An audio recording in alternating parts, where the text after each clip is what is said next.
बहुत कम हिंदू जानते हैं महाभारत के योद्धाओं के ये 7 गुप्त रहस्य। महाभारत में कई रहस्य छुपे हुए हैं। उन्हीं में से हम आपके लिए लाए हैं मात्र 7 रहस्य। शर्तिया आप इसे सुनकर चौंक जाएंगे। पहला रहस्य, हर योद्धा किस न किसी का अवतार या था दिव्य पुत्र। भगवान श्रीकृष्ण विष्णु के अवतार थे, तो बलराम शेषनाग के अंश थे। 8 वसुओं में से एक द्यू नामक वसु ने ही भीष्म के रूप में जन्म लिया था। देवगुरु बृहस्पति ने ही द्रोणाचार्य के रूप में जन्म लिया था। अश्वत्थामा रुद्र के अंशावतार थे। दुर्योधन कलियुग का तथा उसके 100 भाई पुलस्त्य वंश के राक्षस के अंश थे। सूर्यदेव के पुत्र कर्ण, इंद्र के पुत्र अर्जुन, पवन के पुत्र भीम, धर्मराज के पुत्र युधिष्ठिर और 2 अश्विनी कुमारों नासत्य और दस्त के पुत्र नकुल और सहदेव थे। रुद्र के एक गण ने कृपाचार्य के रूप में जन्म लिया। द्वापर युग के अंश से शकुनी, अरिष्टा के पुत्र हंस नामक गंधर्व ने धृतराष्ट्र तथा पांडु के रूप में जन्म लिया। सूर्य के अंश धर्म ही विदुर के नाम से प्रसिद्ध हुए। कुंती और माद्री के रूप में सिद्धि और धृतिका का जन्म हुआ था। मति का जन्म राजा सुबल की पुत्री गांधारी के रूप में हुआ था। राजा भीष्मक की पुत्री रुक्मणी के रूप में लक्ष्मी जी व द्रौपदी के रूप में इंद्राणी उत्पन्न हुई थी। अभिमन्यु चंद्रमा के पुत्र वर्चा का अंश था। मरुद्गण के अंश से सात्यकी, द्रुपद, कृतवर्मा व विराट का जन्म हुआ था। अग्नि के अंश से धृष्टद्युम्न व राक्षस के अंश से शिखंडी का जन्म हुआ था। विश्वदेवगण द्रौपदी के 5 पुत्र प्रतिविंध्य, सुतसोम, श्रुतकीर्ति, शतानीक और श्रुतसेव के रूप में पैदा हुए थे। दानवराज विप्रचित्ति जरासंध व हिरण्यकशिपु शिशुपाल का अंश था। कालनेमी दैत्य ने ही कंस का रूप धारण किया था। इंद्र की आज्ञानुसार अप्सराओं के अंश से 16,000 स्त्रियां उत्पन्न हुई थीं। दूसरा रहस्य, विचित्र शक्तियों से संपन्न योद्धा। एस्टरस्क सहदेव भविष्य में होने वाली हर घटना को पहले से ही जान लेते थे। एस्टरस्क बर्बरीक दुनिया का सर्वश्रेष्ठ धनुर्धर थे। बर्बरीक के लिए 3 बाण ही काफी थे, जिसके बल पर वे कौरवों और पांडवों की पूरी सेना को समाप्त कर सकते थे। लेकिन श्रीकृष्ण युद्ध के पहे ही उसे भी ठिकाने लगा दिया। एस्टरस्क संजय आज के दृष्टिकोण से वे टेलीपैथिक विद्या में पारंगत थे। कहते हैं कि गीता का उपदेश 2 लोगों ने सुना, एक अर्जुन और दूसरा संजय। एस्टरस्क गुरु द्रोणाचार्य के पुत्र अश्वत्थामा हर विद्या में पारंगत थे। वे चाहते तो पहले दिन ही युद्ध का अंत कर सकते थे, लेकिन कृष्ण ने ऐसा कभी होने नहीं दिया। एस्टरस्क कर्ण से यदि कवच कुंडल नहीं हथियाए होते, यदि कर्ण इंद्र द्वारा दिए गए अपने अमोघ अस्त्र का प्रयोग घटोत्कच पर न करते हुए अर्जुन पर करता, तो आज भारत का इतिहास और धर्म कुछ और होता। एस्टरस्क भीम में 1000 हाथियों का बल था। युद्ध में भीम से ज्यादा शक्तिशाली उनका पुत्र घटोत्कच ही था। घटोत्कच का पुत्र बर्बरीक था। एस्टरस्क माना जाता है कि कदकाठी के हिसाब से भीम पुत्र घटोत्कच इतना विशालकाय था कि वह लात मारकर रथ को कई फुट पीछे फेंक देता था और सैनिकों तो वह अपने पैरों तले कुचल देता था। एस्टरस्क शांतनु गंगा के पुत्र भीष्म का नाम देवव्रत था। उनको इच्छा मृत्यु का वरदान प्राप्त था। एस्टरस्क दुर्योधन का शरीर वज्र के समान कठोर था, जिसे किसी धनुष या अन्य किसी हथियार से छेदा नहीं जा सकता था। लेकिन उसकी जान श्रीकृष्ण के छल के कारण प्राकृतिक ही रह गई थी। एस्टरस्क जरासंध का शरीर 2 फाड़ करने के बाद पुनर्जुड़ जाता था। तब श्रीकृष्ण ने भीम को इशारों में समझाया कि 2 फाड़ करने के बाद दोनों फाड़ को एक दूसरे की विपरीत दिशा में फेंक दिया जाए। तीसरा रहस्य, महाभारत में न तो कौरवों ने युद्ध लड़ा और न पांडवों ने। आपको यह जानकर आश्चर्य होगा कि महाभारत में न तो कौरवों ने युद्ध लड़ा और न ही पांडवों ने। कौरव उसे कहते हैं जो कुरुवंश का हो। कुरुवंश के अंतिम योद्धा भीष्म ही थे। धृतराष्ट्र के पुत्र कौरव और पांडु के पुत्र पांडव कहलाए, जबकि पांडु का कोई पुत्र नहीं था। पांडु पत्नी कुंती और माद्री ने देवताओं का आह्वान किया था, जिससे उन्हें 5 पुत्र उत्पन्न हुए थे। दूसरी ओर 100 कौरवों का जन्म वेद व्यास की कृपा से हुआ था।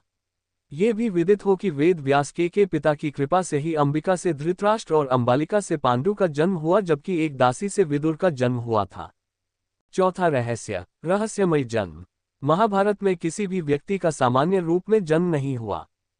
श्रीकृष्ण का जन्म जहां कारावास में बहुत कठिन परिस्थितियों में हुआ, वहीं उससे पूर्व भीष्म का जन्म गंगा की शर्त के उल्लंघन स्वरूप हुआ। भीष्म ने जब ब्रह्मचर्य की प्रतिज्ञा ले ली तो वंश को आगे बढ़ाने का संकट उत्पन्न हुआ। शांतनु की दूसरी पत्नी सत्यवती के 2 पुत्र हुए।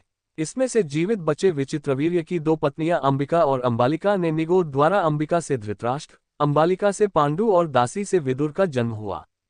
इसी तरह धृतराष्ट्र और पांडु को जब कोई पुत्र उत्पन्न नहीं हुआ तो फिर से यही वेदव्यास काम आए। अब आप सोचिए, इन्हीं दो पुत्रों में से एक धृतराष्ट्र के यहाँ जब कोई पुत्र नहीं हुआ तो वेदव्यास की कृपा से ही 99 पुत्र और एक पुत्री का जन्म हुआ। दूसरी ओर पांडु की दो पत्नियां कुंती और माद्री थीं। दोनों से ही पांडु पुत्र उत्पन्न नहीं कर सके।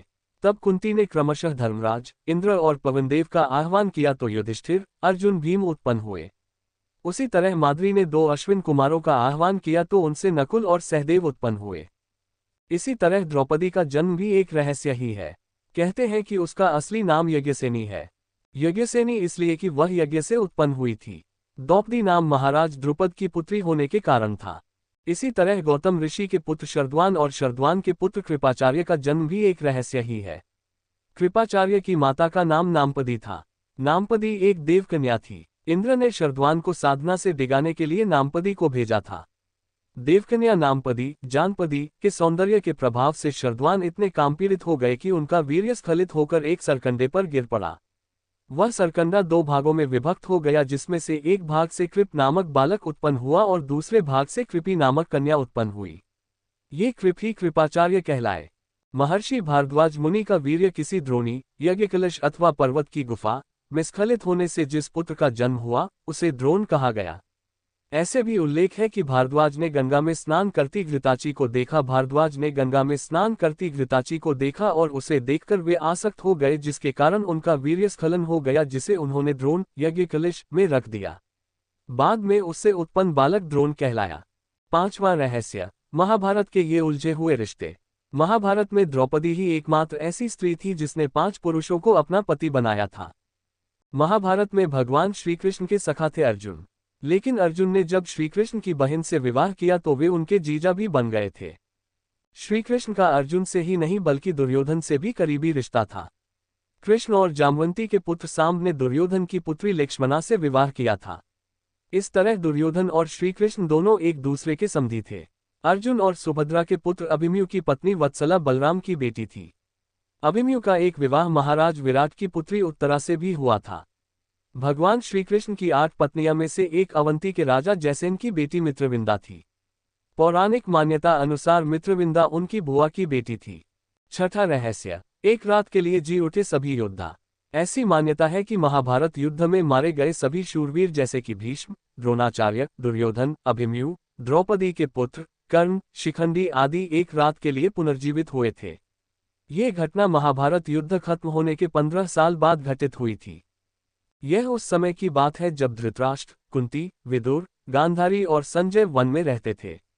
वहां विदुर जी के प्राण त्यागने के बाद धृतराष्ट्र के आश्रम में महर्षि वेदव्यास आए। महर्षि वेदव्यास ने धृतराष्ट्र, गांधारी और कुंती से कहा कि आज मैं तुम्हें अपनी तपस्या का प्रभाव दिखाऊंगा। तुम्हारी जो इच्छा हो वह मांग लो। तब धृतराष्ट्र व गांधारी ने युद्ध में मृत अपने पुत्रों तथा कुंती ने कर्ण को देखने की इच्छा प्रकट की। द्रौपदी आदि ने कहा कि वे भी अपने परिजनों को देखना चाहते हैं। महर्षि वेदव्यास ने कहा कि ऐसा ही होगा। महर्षि वेदव्यास के कहने पर सभी गंगा तट पर एकत्रित हो गए और रात होने का इंतजार करने लगे। रात होने पर महर्षि वेदव्यास ने गंगा नदी में प्रवेश किया और पांडव व कौरव पक्ष के सभी मृत योद्धाओं का आवाहन किया। थोड़ी ही देर में सभी योद्धा प्रकट हो गए। महर्षि वेदव्यास ने धृतराष्ट्र व गांधारी को दिव्य नेत्र प्रदान किए। अपने मृत परिजनों को देख सभी के मन में हर्ष छा गया। सारी रात अपने मृत परिजनों के साथ बिताकर सभी के मन में संतोष हुआ। अपने मृत पुत्र, भाई, पतियों और अन्य संबंधियों से मिलकर सभी का संताप दूर हो गया। इस प्रकार वह अद्भुत रात समाप्त हो गई। 7वां रहस्य, युद्ध के बाद बचे हुए लोगों का क्या हुआ। लाखों लोगों के मारे जाने के बाद लगभग 24,165 कौरव सैनिक लापता हो गए थे, जबकि महाभारत के युद्ध के पश्चात कौरवों की तरफ से 3 और पांडवों की तरफ से 15 यानी कुल 18 योद्धा ही जीवित बचे थे। युधिष्ठिर ने युद्ध के मैदान में ही सभी योद्धाओं का अंतिम क्रियाकर्म करवाया था। महाभारत युद्ध की समाप्ति के बाद कृतवर्मा, कृपाचार्य, युयुत्सु, अश्वत्थामा, युधिष्ठिर, अर्जुन, भीम, नकुल, सहदेव, श्रीकृष्ण, सात्यकी आदि जीवित बचे थे। इसके अलावा धृतराष्ट्र, द्रौपदी, गांधारी, विदुर, संजय, बलराम, श्रीकृष्ण की पत्नियां आदि भी जीवित थे। युद्ध के बाद शाप के चलते श्रीकृष्ण के कुल में भी आपसी युद्ध शुरू हुआ, जिसमें श्रीकृष्ण के पुत्र आदि सभी मारे गए। बलराम ने ये देखकर समुद्र के किनारे जाकर समाधि ले ली। श्रीकृष्ण को प्रभास क्षेत्र में एक बहेलिये ने पैर में तीर मार दिया, जिसे कारण बनाकर उन्होंने देह त्याग दी। कृष्ण कुल का एकमात्र पुरुष वृज बचा था। धृतराष्ट्र और गांधारी ने पांडवों के साथ रहते रहते 15 साल गुजार दिए। तब एक दिन भीम ने धृतराष्ट्र व गांधारी के सामने कुछ ऐसी बातें कह दी जिसे सुनकर उनके मन में बहुत शोक हुआ और दोनों वन चले गए। उनके साथ गांधारी, कुंती, विदुर और संजय भी वन में रहकर तप करने लगे। विदुर और संजय इनकी सेवा में लगे रहते और तपस्या किया करते थे। एक दिन युधिष्ठिर के वन में पधारने के बाद विदुर ने देह छोड़कर अपने प्राणों को युधिष्ठिर में समा दिया। फिर एक दूसरे दिन जब धृतराष्ट्र और अन्य गंगा स्नान कर आश्रम आ रहे थे, तभी वन में भयंकर आग लग गई। दुर्बलता के कारण धृतराष्ट्र, गांधारी व कुंती भागने में असमर्थ थे, इसलिए उन्होंने उसी अग्नि में प्राण त्यागने का विचार किया और वहीं एकाग्रचित होकर बैठ गए। इस प्रकार धृतराष्ट्र, गांधारी व कुंती ने अपने प्राणों का त्याग कर दिया। संजय ने ये बात तपस्वियों को बताई और वे स्वयं हिमालय पर तपस्या करने चले गए। धृतराष्ट्र, गांधारी व कुंती की मृत्यु का समाचार जब महल में फैला तो हाहाकार मच गया। तब देवर्षि नारद ने उन्हें धैर्य बंधाया। युधिष्ठिर ने विधिपूर्वक सभी का श्राद्ध कर्म करवाया और दान दक्षिणा देकर उनकी आत्मा की शांति के लिए संस्कार किए। अंत में युधिष्ठिर अपना राजपाट परीक्षित को सौंपकर द्रौपदी सहित अपने चारों भाइयों के साथ सशरीर स्वर्ग चले गए। स्वर्ग के मार्ग में युधिष्ठिर की एकमात्र जीवित बचे, बाकी सभी एक एक करके गिरते गए और मरते गए। अंत में युधिष्ठिर ही जीवित ही स्वर्ग पहुंचे। वीडियो अच्छा लगे तो चैनल को सब्सक्राइब जरूर करें।